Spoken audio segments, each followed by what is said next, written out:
Shalom, shalom frères et sœurs en Christ et bienvenue à la Rhapsodie du lundi 21 mars 2022. Rhapsodie écrite par le pasteur Christoya Kiloumé et la lecture vous est offerte par les vérités de l'Évangile. Le thème d'aujourd'hui est proclamer le Réma. Et le verset est de la Bible d'Arby, Hébreux 11 verset 3 qui dit: Par la foi, nous comprenons que les mondes ont été formés par la parole de Dieu, de sorte que ce qui se voit n'a pas été fait des choses qui paraissent. Alléluia. Le pasteur Christ dit: nous avons observé dans notre étude précédente qu'en appliquant les bons principes de la foi, vous pouvez façonner, réparer, restaurer ou recréer votre monde. Mais qu'est-ce qui a exactement façonné et planifié les ayants? Le système du monde en ce qui concerne les structures socio-économiques et la gestion environnementale d'une période de l'histoire humaine, y compris ses arts et ses sciences. C'est la parole de Dieu. Parole ici est traduite du grec rhéma, qui est la parole déclarée. Rhéma est une chose, ça veut dire que c'est une substance spirituelle. Rappelez-vous, tout ce que vous voyez est issu de l'invisible. Et le rhéma de Dieu est une chose invisible. Ainsi, lorsque nous déclarons le rhéma de Dieu, nous libérons des choses, et selon la Bible, les choses visibles n'ont pas été faites de choses qui apparaissent. Elles ont été créées par le rhéma de Dieu. Hébreux 11, verset 3. Alors très souvent, relâchez des paroles rhéma venant du Père. Pour que ce soit un rhéma de Dieu, il faut que cela vienne de Dieu, par le Saint-Esprit de Dieu qui vit à l'intérieur de vous. C'est pourquoi il est important que vous priez beaucoup en esprit. Ce faisant, vous vous retrouverez à prononcer des paroles qui sont inspirées par l'Esprit de Dieu dans votre compréhension. C'est ce qu'on appelle le rhéma. Alors que vous puissiez ces paroles de votre esprit et que vous les prononcez, ces choses spirituelles, ces choses sont libérées dans l'atmosphère spirituelle de votre vie et votre ayant sera sous le contrôle du rhéma de Dieu venant de votre bouche. Béni soit Dieu. Par conséquent, contrôlez votre monde avec la parole. Déclarez la parole par l'esprit. Déclarez le rhéma. Sortez de vous et créez le monde que vous désirez. Gloire à Dieu. Alléluia. Aujourd'hui, le pasteur nous parle du rhéma, qui est la parole révélée de Dieu, qui est la parole révélée de Dieu. Et il nous explique ici que il y a pratiquement deux types de rhéma. Il y a un rhéma qui sort de la parole de Dieu et il y a un rhéma qui sort de notre parole, inspiré par Dieu. C'est-à-dire quoi? C'est-à-dire que le rhéma qui sort de la parole de Dieu, c'est le rhéma que vous recevez lorsque vous étudiez la parole. C'est-à-dire que c'est la révélation derrière la parole. Vous pouvez aussi la faire sortir, c'est-à-dire que la parler, la confesser, pardon.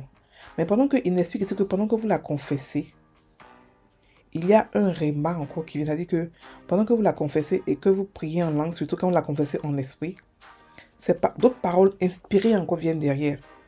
D'autres paroles qui permettent que vous compreniez mieux le sens de la parole de Dieu.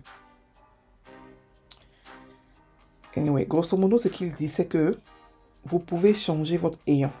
Ayant, c'est monde. Lorsqu'on parle de ayant, on parle de monde.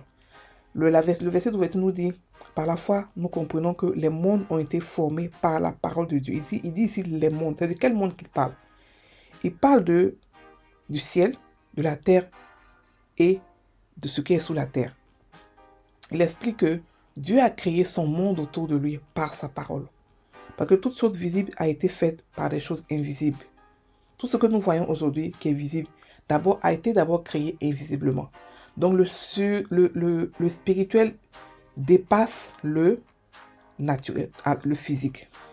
Donc tout ce que vous voulez, il faudrait d'abord que vous le créiez spirituellement, invisiblement, avant qu'il apparaisse visiblement. C'est pour ça que beaucoup de personnes traînent à avoir le miracle et ils ne comprennent pas pourquoi est-ce qu'ils doivent d'abord, ils ne comprennent pas. Quand nous prions, par exemple, dans la prière de foi, et que nous recevons de Dieu, nous devons apporter le réma ici, nous devons parler. Parce que la parole de Dieu est puissante. La parole de Dieu dans notre bouche, c'est ça qui est le réma, c'est ça qui fait la différence.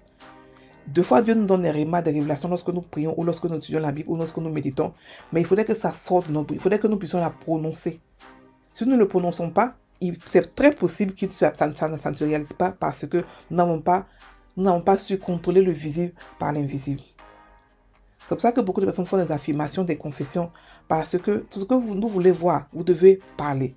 Et Dieu a créé le monde entier en parlant. Il n'a pas créé en prenant ses mains pour façonner, non. Il a créé en parlant, en sortant ce qui était en lui, qui est le réma. Et le pasteur explique ici que nous aussi, nous pouvons créer un réma par la révélation que nous avons de la parole de Dieu. Si par exemple vous êtes en train d'étudier la Bible et puis vous remarquez que il y a des paroles qui vous touchent, vous commencez à le méditer. Et Dieu vous donne le réma, la révélation cachée de la parole. Et lorsque vous la recevez, vous commencez à la confesser, vous commencez à l'affirmer, vous commencez à crier, prophétiser par rapport à ce que vous avez reçu. Vous faites sortir le réma de vous. Donc vous pouvez changer votre monde complètement par vos prophéties, par vos confessions, par la parole. Dieu nous a donné à nous la nouvelle création, sa parole. Aux yeux juifs, ils n'ont pas reçu la parole de Dieu comme nous. Nous, on est devenus des dieux. Donc même si eux, ils faisaient ça va être comme les gens du monde aujourd'hui qui font ça. Ça a un impact. Mais l'impact que ça c'est pas un impact scientifique. C'est pas un impact qui peut impacter beaucoup de gens à la fois. C'est pas un impact qui peut faire de grandes choses. Mais regardez ce qu'aujourd'hui le monde fait. Regardez ce que les païens font aujourd'hui avec leur réma, leur prophétie, leur affirmation positive et tout ça. Donc imaginez si nous les chrétiens qui sommes déjà des dieux, qui sont conscients que nos paroles sont puissantes, qu'est-ce qu'on peut faire avec notre réma, avec nos confessions.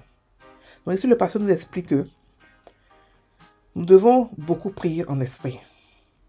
Et c'est en priant en esprit que nous allons prononcer des paroles. Par exemple, quand vous commencez à prophétiser, quand vous commencez à méditer la parole de Dieu, et vous commencez en esprit à prier la parole de Dieu, à méditer, à prier, vous commencez à recevoir un réma. C'est-à-dire que la parole de Dieu que vous recevez, que vous étudiez, est en train de bien s'imprégner dans votre esprit. Et vous sortez les mots exacts qui expliquent la parole. Et ces mots-là, vous ne pouvez pas les sortir si vous ne parlez pas en langue. Et ça, c'est le réma. Et quand ces mots-là sortent, c'est l'occasion pour vous de pouvoir aussi sortir ce que vous savez, sortir ce que vous voulez, créer ce que vous voulez, planifier votre vie, recréer, gommer, refaire, comme vous le voulez. Alléluia. Donc, nous avons un pouvoir. Nous avons le pouvoir de créer. Comme notre Père, nous aussi, nous créons. Nous créons comme lui. Et nous sommes des créateurs, nous sommes des prophètes. Il a dit, en ces derniers temps, je reprendrai mon esprit sur toute chair. Vos fils et vos filles prophétiseront. Nous sommes tous des prophètes. Nous pouvons tous créer. Et c'est ça, la grâce de la nouvelle création. Les gens avant, ils avaient seulement un seul prophète pour toute une nation. Et nous, aujourd'hui, chacun est son prophète. Chacun peut créer. Et la prophétie que nous, on n'a, c'est pas forcément la prophétie qu'on dit, ainsi par l'Éternel. Non, il y a ça aussi, mais on a une autre prophétie qui est encore plus grande. Où nous-mêmes aussi, on peut créer nos envies, on peut créer notre monde, on peut créer notre vie, on peut redessiner tout ce qui nous appartient. Et c'est ça la puissance de la vie éternelle que nous avons. Alléluia. Je vais maintenant prendre la confession. Mes paroles sont ointes de puissance parce que je suis rempli du Saint-Esprit.